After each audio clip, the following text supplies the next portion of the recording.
Muy bien, hermanos y amigos, es un gusto poder saludarlos una vez más a través de este medio y compartir con ustedes una breve enseñanza, un breve análisis, bastante breve, pero que espero que nos pueda estimular, nos pueda motivar a averiguar más, ¿no? A investigar un poco sobre estos temas que ciertamente tienen que ver con la vida cristiana, tienen que ver con la parte de la apologética.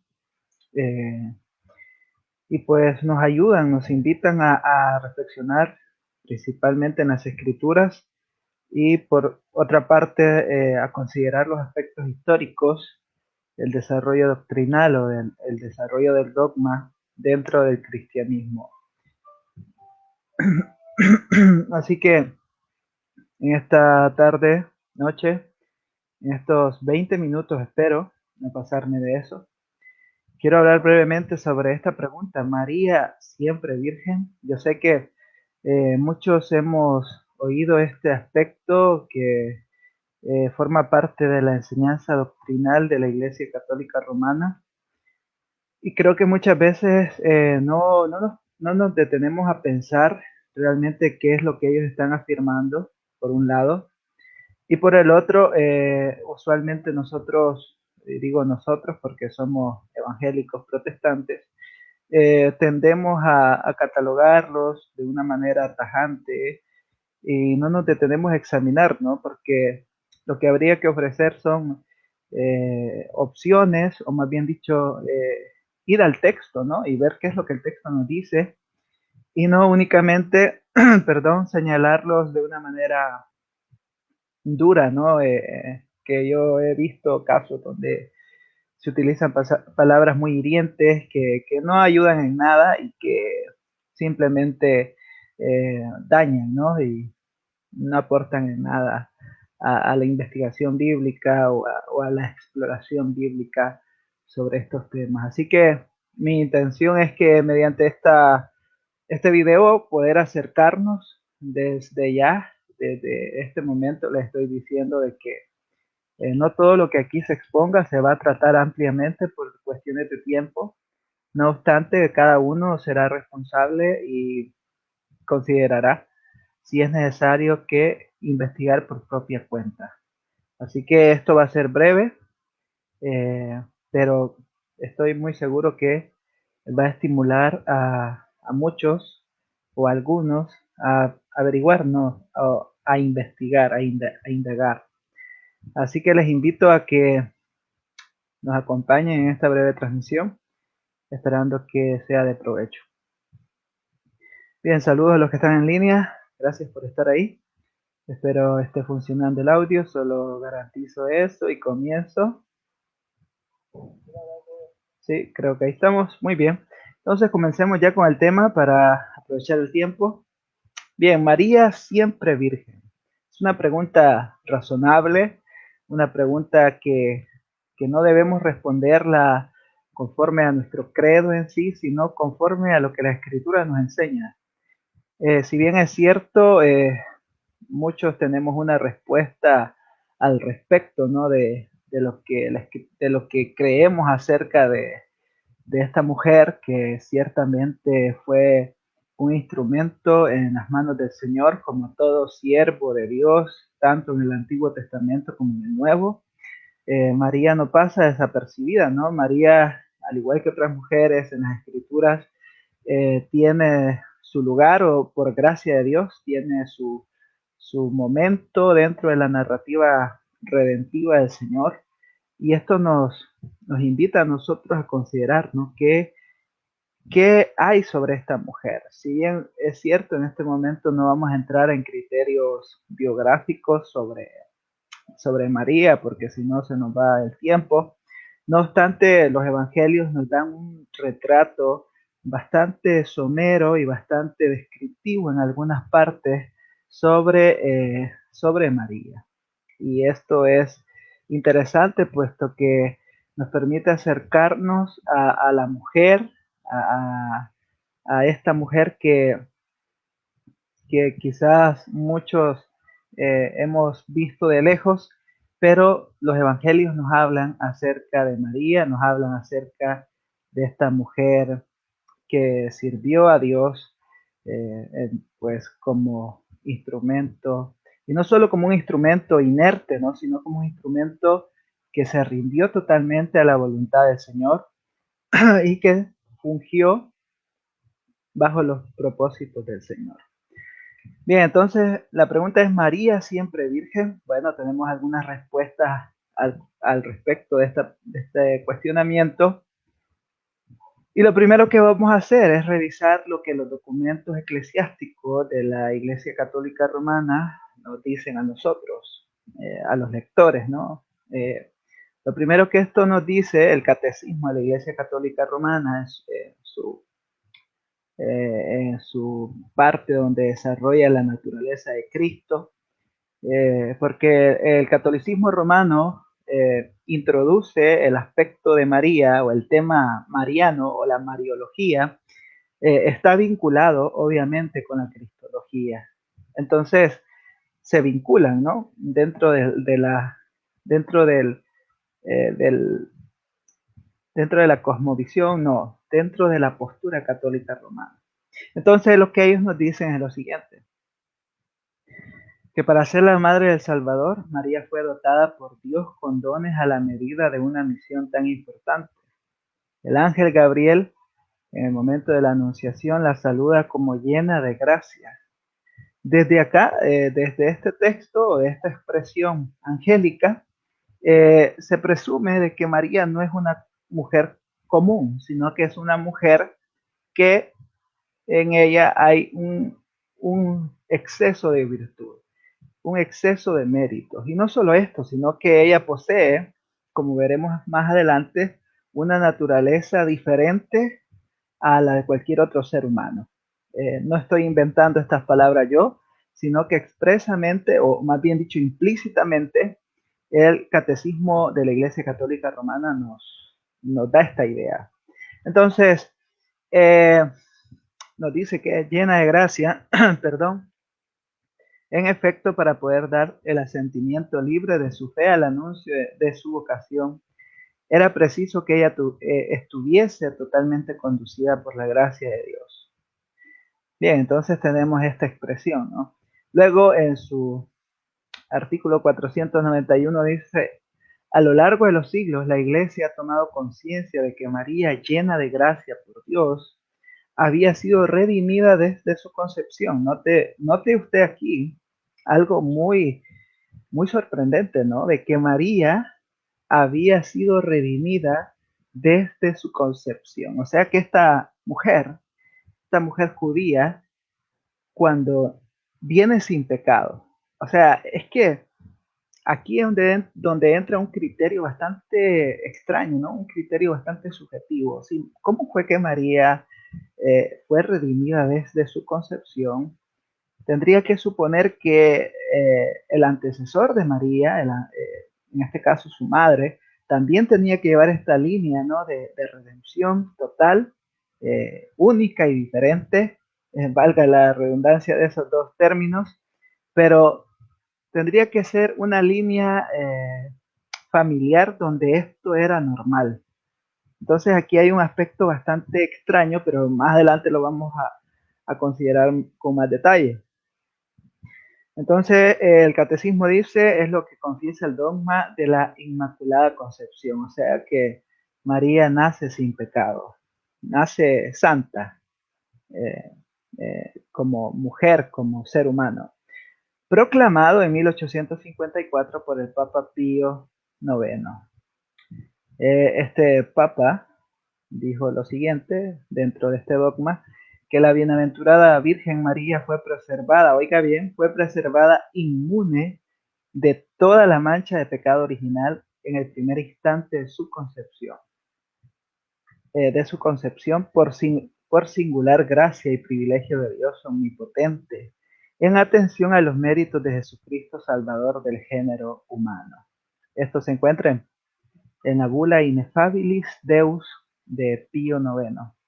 Entonces vemos acá que según ellos, pues María, eh, desde su concepción, o más bien dicho, fue preservada inmune de toda la mancha del pecado. Lo curioso es cuando yo voy al Salmo 51, por poner un ejemplo, viene en este momento a mi mente este salmo, dice el rey David dice lo siguiente, Salmo 51:5, he aquí en maldad he sido formado, y en pecado me concibió mi madre. ¿No les parece a ustedes bastante curioso que David, ustedes saben que David es un ícono o un personaje muy importante dentro de la estructura de la historia hebrea e incluso forma parte del linaje de Jesús en el sentido de su genealogía? ¿No les parece curioso que David, siendo el personaje que fue, dice él, he aquí en maldad he sido formado y en pecado me concibió mi madre? Salmo 51:5. Sin embargo, el dogma de la Iglesia Católica Romana presume que María fue preservada inmune de toda la mancha de pecado original. Desde ahí nosotros vemos que hay algo muy extraño en este dogma. Nos parece bastante, y como vamos a ver al final, este dogma no pasa ciertos criterios, no pasa ciertos elementos exegéticos, o más bien dicho, hermenéuticos. Entonces nos queda esta idea, según el Catecismo Romano, de que María fue preservada inmune de toda mancha de pecado. Esto según el dogma católico romano, pero ya vimos un breve ejemplo de que no tiene solidez. Ahora, Juan Pablo II, en su audiencia general, presentada en el 28 de 1996, recordemos que Juan Pablo II fue un mariano puro, completo, quien promulgó mucho el marianismo, es decir, la devoción a María. Si hay un papa que se pueda recordar por esto, al menos de los más recientes, es Juan Pablo II. Entonces él dice en esta audiencia que está disponible en el sitio web del Vaticano, dice, usando una fórmula sintética, la tradición de la Iglesia ha presentado a María como, oigan bien, como virgen antes del parto, durante el parto y después del parto, afirmando mediante la mención de estos tres momentos que no dejó nunca de ser virgen.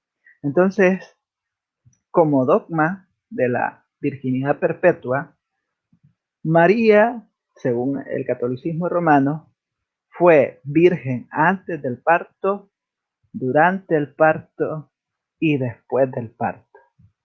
Nosotros como evangélicos, protestantes, estamos de acuerdo y de hecho confesamos, ¿no?, de que María era virgen antes del parto. Por eso nosotros creemos en el nacimiento virginal de Jesús.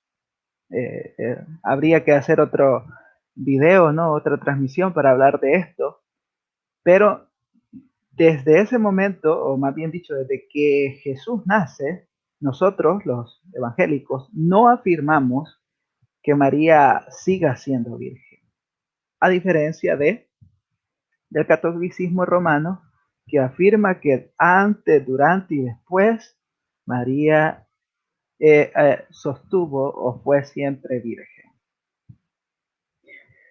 Y esto surge más que todo del dogma. Yo sé que hay libros generalmente de la patrística, hay muchos padres de la iglesia que afirman o sostienen la virginidad perpetua de María, particularmente aquellos que están pues muy asociados, si no mal recuerdo, a la escuela de Alejandría.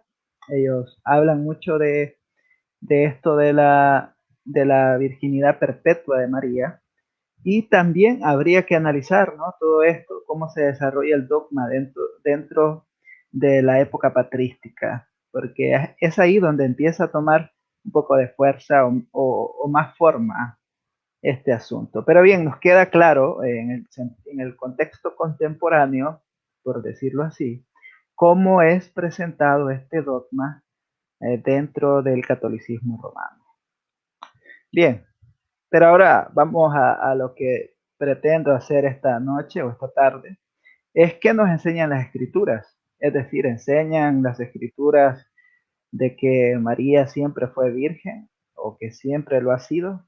Bueno, como introducción, quiero mencionar que esta doctrina de la perpetua virginidad se convierte en una enseñanza oficial desde, o más bien dicho, en la Iglesia Católica Romana y Greco-Ortodoxa en el Concilio de Calcedonia, en el año 451 después de Cristo.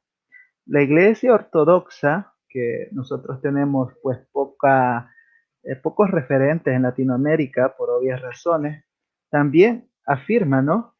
Afirma, eh, afirma eso. Por ejemplo, aquí nosotros tenemos esta literatura que se llama La Victoria de la Cruz. La Victoria de la Cruz, salvación en la ortodoxia, en el cristianismo ortodoxo. Aquí se menciona parte, ¿no? Parte de este asunto de cómo eh, la Iglesia Ortodoxa considera a María en el sentido, cuanto a su papel dentro del Ordo Salutis o dentro de la salvación del tema salvífico. Entonces, en las liturgias de estas iglesias, María se conoce como eipartenos, aipartanos. En otras versiones dice aipartanos, pero lo que implica este término griego, aipartenos, donde viene la palabra partera, la que va, la que trae, es la siempre virgen o la virgen perpetua. Es decir, ella era virgen antes y después del nacimiento de Jesucristo. Ya lo vimos cómo se desarrolla esto dentro del dogma de la Iglesia Católica Romana. Pero bien, quiero ir a las escrituras y no tratar en esta hora de refutar el dogma de una sola vez, porque mi intención es incentivar la investigación de cada uno hasta donde es posible. Entonces, Mateo 1.25 es uno de los textos que hoy quiero que nosotros analicemos. Y es un texto que es muy conocido, muy conocido. Y lo vamos a leer. Y dice, pero no la conoció hasta que dio a luz a su hijo primogénito y le puso por nombre Jesús. Mateo 1.25. Ahora, aquí está refiriéndose el texto a José. Eh, y de hecho, cuando nosotros leemos este texto, no nos da mucha luz, pero si lo consideramos un poco más, podemos entender algo. Y es que la palabra hasta, que encontramos ahí, pero no la conoció hasta, implica que las relaciones sexuales comenzaron después del nacimiento. Claro que sí. Podemos afirmarlo bajo la presunción y traducción del verbo conocer. En este caso, conocer no es que de pronto José dijo, oye, que no te conocía, con que tú eres María, yo soy José, mucho gusto. No, esta palabra conocer está utilizada en el sentido de intimidad sexual, de intimidad. Ya en otros videos hemos hablado de este término, de cómo es utilizado. Aquí hay un video también en la página donde hablamos acerca de Sodoma y Gomorra y mencionamos este término también. La palabra conocer denota esto de la intimidad sexual. Entonces, luego de que Mateo establece quiénes son la ascendencia de Jesús y toda esa genealogía que nosotros encontramos en el capítulo 1, Mateo procede a mostrarnos las circunstancias del nacimiento de Jesús, donde nos menciona pues todo lo que estaba ocurriendo con la pareja de José y María, cómo se presenta el mensaje a ellos. Ahora, en el versículo 25 se nos dice, pero no la conoció hasta que dio a luz a su hijo primogénito y le puso por nombre Jesús. Esa cláusula o esa expresión, pero, nos ayuda a entender que hasta ese momento, es decir, hasta que María dio a luz, José no se había llegado a María, no había tenido relaciones sexuales con ella. Y es la clave para, digámoslo así, para desvelar un poco el texto, ¿no? Porque si nos vamos a la historia, posiblemente encontremos diversas opiniones, pero ¿qué nos dice la escritura, no? ¿Qué nos dice la palabra del Señor? Y luego contrastar un poco esto con lo que la tradición nos enseña. Entonces, la frase hasta, que en griego es eus ou, es una forma abreviada de decir hasta el momento en que. Por ejemplo, cuando nosotros decimos, voy a estar aquí hasta que aparezca tal persona. Es una condicionante. Es, de hecho, yo estoy afirmando que esta acción que estoy ejecutando llegará a su final a cuando se cumpla otra circunstancia. De modo que cuando, es, cuando está precedida esta expresión por una acción negada, por ejemplo, no sabía, no la conocía, a veces hay una implicación de que la acción negada continuó después del momento indicado. Por ejemplo, aquí tenemos un ejemplo.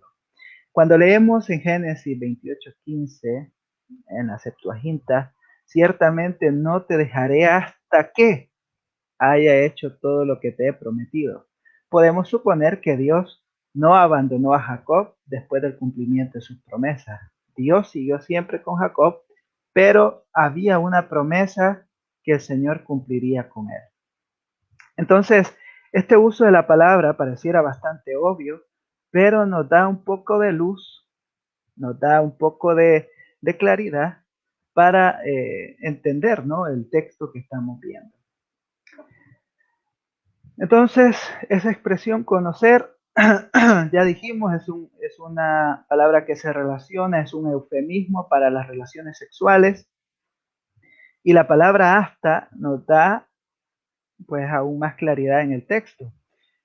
Pero con mucha más frecuencia podemos suponer que ocurre lo contrario de la acción negada. En Génesis 8:7, en la Septuaginta, leemos: el cuervo salió y no volvió hasta que el agua se secó de la tierra, como la paloma posteriormente. El cuervo aparentemente regresó al arca. De manera similar, en Juan 13:38, el gallo no cantará hasta que se cumpla, ¿no?, que me hayas negado 3 veces. No me negarás, ¿verdad? ¿Hasta qué? Y Mateo 17:9, no le digas a nadie lo que has visto hasta que el Hijo del Hombre haya resucitado dentro de los muertos.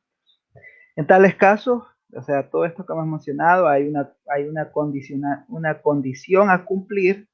La actividad negada termina en el momento indicado por la cláusula hasta.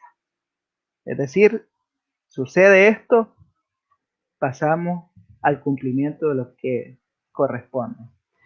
Y la implicación es que entonces ocurre lo contrario.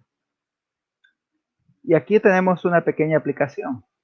Si Mateo creyera en la virginidad perpetua de María, sería poco probable que se expresara de una manera que lingüísticamente dejara abierta la posibilidad de que José comenzara a tener intimidad sexual con María después del nacimiento de Jesús. Recordemos que los textos en sus idiomas originales, pues no, no han sido así, por decirlo de una manera folclórica, no han sido escogidos de manera rápida, de manera irresponsable, sino que hay un proceso conocido como crítica textual, donde se cotejan, donde se contrastan, comparan, donde se complementan manuscritos. Bueno, hay una amplia gama de manuscritos, mayúsculas, minúsculos, bueno, en fin. Entonces se va cotejando, ¿no? Y presumimos, porque la mayoría de versiones al español y también en el inglés manejan esta palabra de conocer. No en conocer, ya lo dijimos, de identidad, sino un conocer de intimidad. Entonces, si Mateo hubiese creído que María era virgen, no hubiese escrito eso. ¿Me explico? Si hubiera deseado explícitamente afirmar la virginidad permanente de María, podría haber agregado simplemente o desde ese momento, después de que ella había dado a luz a un hijo. Es decir, Mateo hubiera escrito, tomando el texto que tenemos aquí, que es Mateo 1:25, hubiera dicho el sentido, pero desde aquel momento no la conoció hasta que dio a luz a su hijo primogénito. No la conoció. O sea, no tuvo relaciones. De hecho, hasta el pero saldría sobrando ahí. Diríamos es que no la conoció desde el momento, o sea, nunca la conoció. Porque antes no podía tener intimidad sexual, obviamente, y tampoco después. Sería bastante explícito, de hecho hasta un poco redundante, ¿no? Pero esta, esta aplicación de este sentido lingüístico nos ayuda a ver que el texto se abre o nos muestra de que María tuvo intimidad sexual con José. Entonces, si nos vamos al aspecto exegético, pareciera ser que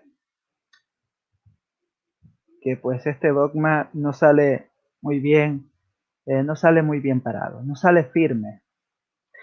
Luego tenemos otro texto, Marcos 6:3, teniendo en mente todo lo que hemos brevemente hablado en Mateo 1:25, consideremos ahora Marcos 6:3, el cual dice: ¿No es este el carpintero, hijo de María, hablando de Jesús, hermano de Jacobo, de José, de Judas y de Simón? ¿No están también aquí con nosotras sus hermanas? Y se escandalizaban de él. Entonces tenemos aquí la mención de Jesús y la mención de hermanos de Jesús. Ahora, generalmente el católico romano responde que esa expresión hermano se refiere a primo. Ellos dicen, no, es que la palabra griega utilizada para, para hermano en ese texto es primo. Y no lo sacamos de ahí, ¿no? Ellos dicen, ese es un primo, no es, no es, no es un hermano, y ellos se escudan bastante en esto. Pero veamos entonces nosotros el texto, ¿verdad? El texto griego para ver si esto es así. Voy a ver si puedo colocar eh, esto.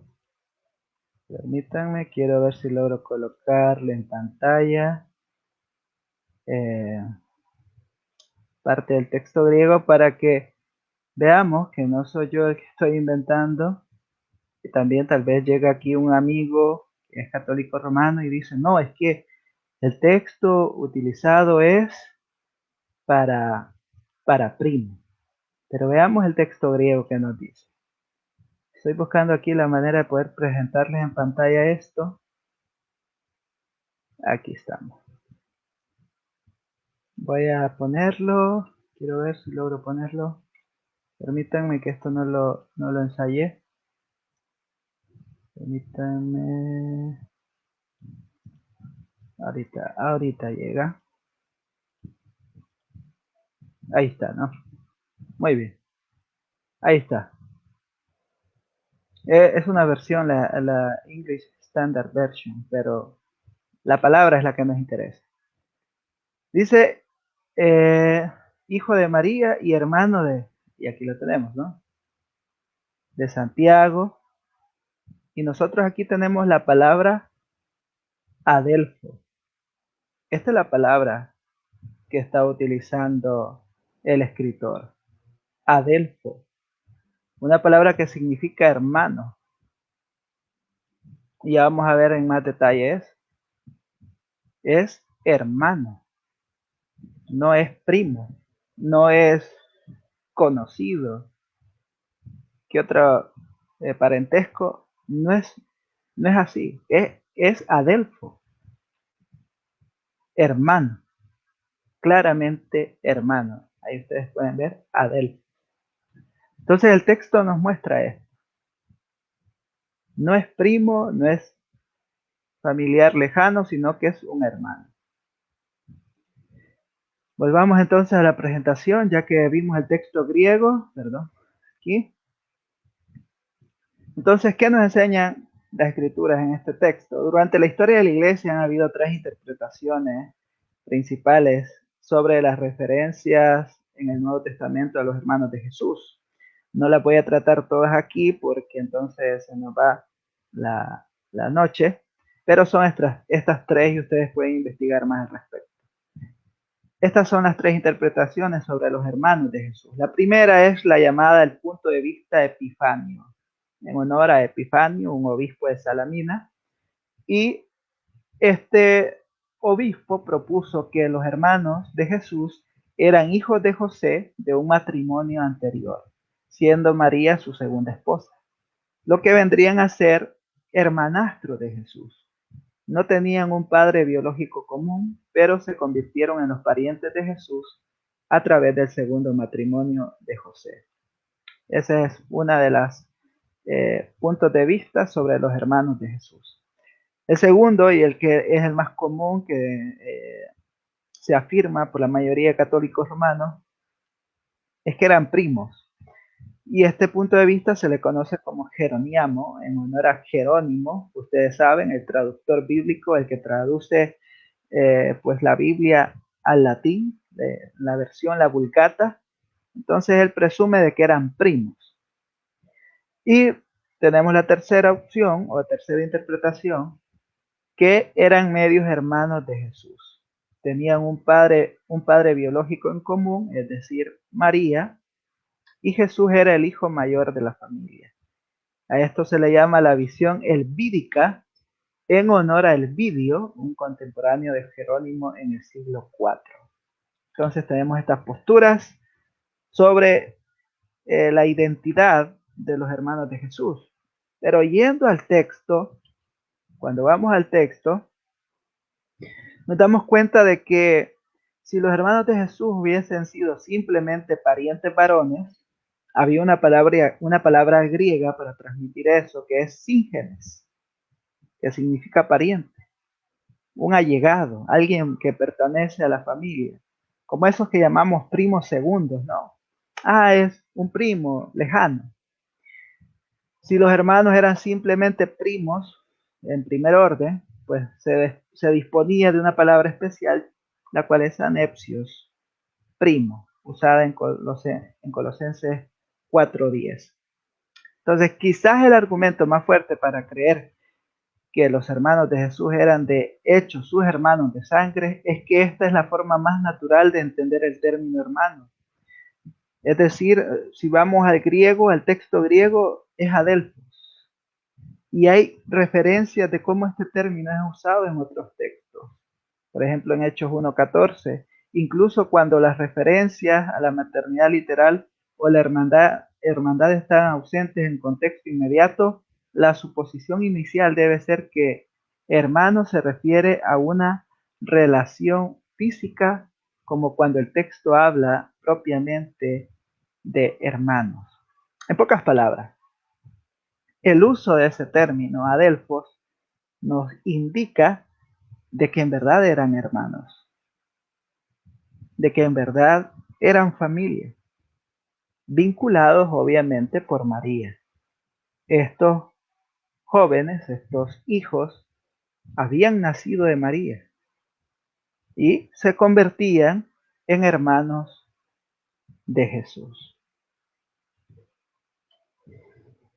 Bien, el problema se relaciona, como ya lo mencioné, con esta palabra griega adelphos, la cual en el Nuevo Testamento tenía tres usos principales. Luego ustedes pueden ver todos estos textos, pueden ponerle pausa al video después. Primero se refería a un hermano en Cristo, es decir, un miembro de la comunidad. Por ejemplo, cuando yo llamo a alguien hermano o hermana, es un uso eclesiástico, un uso de comunidad. El segundo es por aquellos que sentían con una afinidad espiritual cercana con Jesús, especialmente sus discípulos. denota cariño, denota cercanía, ¿no? Y lo tercero, son varones del mismo vientre de una mujer en particular. Y ahí tenemos textos donde aparece el uso de adelfos.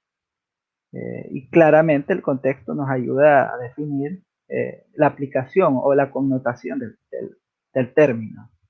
En el caso de Marcos, que hemos leído al comienzo, nos referimos a un hermano real, no a un primo. Conclusiones, y con esto quiero terminar invitándolos a ustedes a la reflexión y a la investigación personal.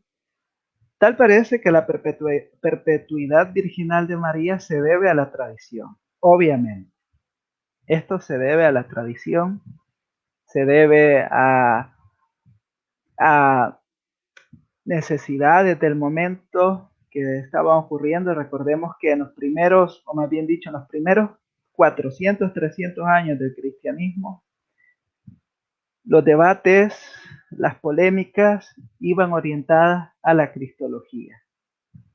Si ustedes van a revisar un libro de historia, la mayoría de debates está en cuanto a la naturaleza de Cristo, su obra expiatoria, todo eso. Y obviamente, al hablar de Cristo, se habla de María. Entonces, ahí empieza a desarrollarse este criterio de María perpetuamente virgen. Entonces se debe más a la tradición y no responde propiamente a la exégesis bíblica, porque yo, que no soy un experto en asuntos de griego, sino que me he auxiliado de las herramientas que el Señor dispone, encuentro que no soporta, el texto no soporta esa tradición. Los textos examinados nos reflejan que María tuvo otros hijos llamados los hermanos del Señor. E incluso Pablo hace referencia a uno de los hermanos de Jesús. Les dejo de tarea en donde lo hace. Tercero, y como última conclusión, anteponer el dogma al texto resulta contraproducente a una sana interpretación de las Escrituras. Cuando es mi dogma los lentes para interpretar el texto, muy posiblemente voy a llegar a conclusiones diferentes a las que el texto originalmente propone. Así que espero que este tema haya sido de su interés, que nos haya hecho pensar, ¿no?, sobre una enseñanza que podíamos llegar a escuchar o que tal vez en algún momento afirmamos, pero que no soporta realmente la exégesis, no lo soporta. Todo lo que he citado acerca del Catecismo Católico Romano, ustedes lo pueden encontrar en línea también para seguir investigando más al respecto. También les recomiendo leer el libro de Historia del Cristianismo de Justo González, donde se habla un poco de esto, no precisamente de esto, pero sí sobre el desarrollo, ¿no?, dentro de los primeros 100, de los primeros siglos del cristianismo. Así que será hasta la próxima, mis hermanos. Voy a saludar a los que están acá. Saludos, Rocío Huérfano, Lisbeth Guevara. Postura de los padres y reformadores. Eh, bueno, eso ha de ser un libro. Suena bien, interesante. Gracia y paz. Saludos, hermanos Manuel Martínez. Saludos, Pastor Arturo Membreño. Saludos también a Manticora. Bueno, la Manticora. Ha sido un gusto compartir, hermanos. Espero que este tema sea de provecho para ustedes. La diapositiva estará disponible en el blog por si ustedes la quieren descargar. Ustedes van a la parte del blog, ya les explico cómo va a ser, para que ustedes puedan descargarla. Ya les explico. Para aquellos que dicen, no, pues no sé dónde descargarlo, muy sencillamente lo hacen, uy, lo hacen aquí, miren. Aquí lo van a encontrar en la parte que dice estudios bíblicos. Ahí ustedes lo encuentran y lo descargan. Claro, todavía no lo he subido, pero ahí va a estar, ahí va a estar disponible. Bueno, será hasta la próxima de mis hermanos. Saludos David Marcelo, Ernesto Franco, Jonathan Oliva. Gracias a todos. Así que, y por último, quiero mencionar que estos temas, hermanos, hay que discutirlos con sabiduría y con las escrituras. No hay que dañar a la gente, no hay que dañarla. Yo he estado leyendo este librito que se llama Teología de lo básico de Alistair McGrath. Y saben, Alistair McGrath en este libro nos habla acerca de la importancia de la tradición. O sea, nosotros como cristianos, creo que no se ve, nosotros como cristianos la tradición tiene mucha importancia, mucha importancia. Eh, todo esto, y lo hablábamos ayer con el hermano Eliseo Vila, todo esto de la historia del cristianismo es parte de nosotros. Los credos, todo esto forma parte de nuestra historia cristiana. Y por eso una vez publiqué acá de que el cristianismo no nació cuando allá en los 1500 con los reformadores o en el avivamiento de la calle Azusa o cuando ustedes se convirtieron a Jesús. El cristianismo no nació ahí. El cristianismo tiene una historia amplia, amplia. Y es importante revisarla, ¿no? Si de verdad queremos hablar con propiedad sobre algunas cosas. Así que les recomiendo el libro de Justo González, Historia del Cristianismo. Ese les va a ayudar bastante a aprender sobre la historia. Obviamente el cristianismo es un libro bastante amplio que habla acerca de ese tema. Eh, si ustedes lo pueden conseguir con Editorial CLIE, sería lo mejor, ¿verdad? Aquí ustedes van a encontrar todo, ¿verdad? Aquí encuentran ustedes el origen del papado. Bueno, usted dice, pues que no tengo tiempo para leer. Bueno, bienvenido al siglo XXI. Si quieres informarte, tienes que leer. Y aprovecho estos últimos minutos para decirles, si quieren leer más y aprender más, tienen que quitar algunas cosas de su agenda. Tienen que quitar algunas cosas de su agenda. Si ven 4 series de Netflix a la semana, pues quiten una o dos. Si, no sé, invertir bien el tiempo, invertirlo bien. Desvelarse, madrugar, qué sé yo. Pero no hay excusa. Cuando se quiere, se puede. Y si no, miren a los universitarios, la gente que está en una universidad, día y noche, ahí está entregada a eso. Porque quieren, ¿no? ¿Cuánto más aprender más de la palabra? Así que el resultado va a ser mucho conocimiento y muchas ojeras. Bueno, será hasta la próxima, hermanos. Que Dios les bendiga. Pasen una feliz noche y una buena semana.